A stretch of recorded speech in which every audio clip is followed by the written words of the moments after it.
The old cabin stood hunched in the suffocating darkness of the ancient forest, a place where shadows held a sentience of their own.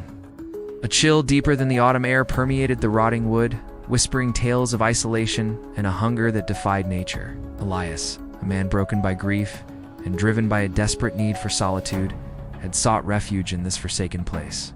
He believed the wilderness would offer solace, a balm for his wounded soul. He was wrong. The first sign was subtle.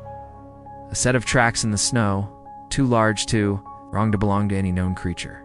They circled the cabin, a silent predator marking its territory. Then came the sounds, a high-pitched, keening wail that echoed through the skeletal branches, a sound that spoke of an ancient sorrow and an insatiable craving. The locals, in their hushed whispers, called it the Wendigo's call. Elias tried to rationalize it, a large animal driven to desperation by the harsh winter. Tracks. And the way the forest itself seemed to recoil from the sound, as if in fear. It chipped away at his sanity. He boarded up the windows, the flimsy wood offering little comfort against the unseen terror that stalked him. Days bled into nights, each one a descent further into madness. The wailing grew closer, more insistent, accompanied by the scraping of claws on the cabin walls. Elias's supplies dwindled, and the gnawing hunger in his belly mirrored the monstrous appetite that circled him. He began to have dreams, vivid and horrifying.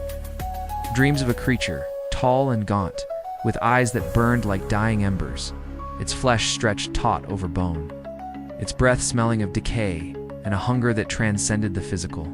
The creature beckoned him, its voice a chorus of suffering and despair, promising a twisted communion.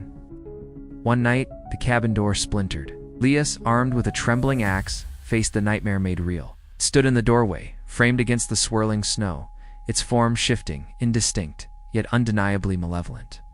Its eyes locked onto Elias, and in them he saw not bloodlust, but a profound, ancient loneliness, a hunger born of a curse rather than a desire. The axe fell from Elias's hand. He didn't run. He couldn't. He was paralyzed, not by fear, but by a horrifying understanding. The Wendigo wasn't just a creature, it was a state of being, a corruption of the soul, a hunger that consumed from within. And as it reached for him, Elias knew, with a chilling certainty, that he wasn't about to be killed. He was about to be consumed. Not just his flesh, but his very essence, his humanity, devoured by that ancient, insatiable hunger. The forest, silent witness to countless horrors, held its breath, waiting for the feast to begin.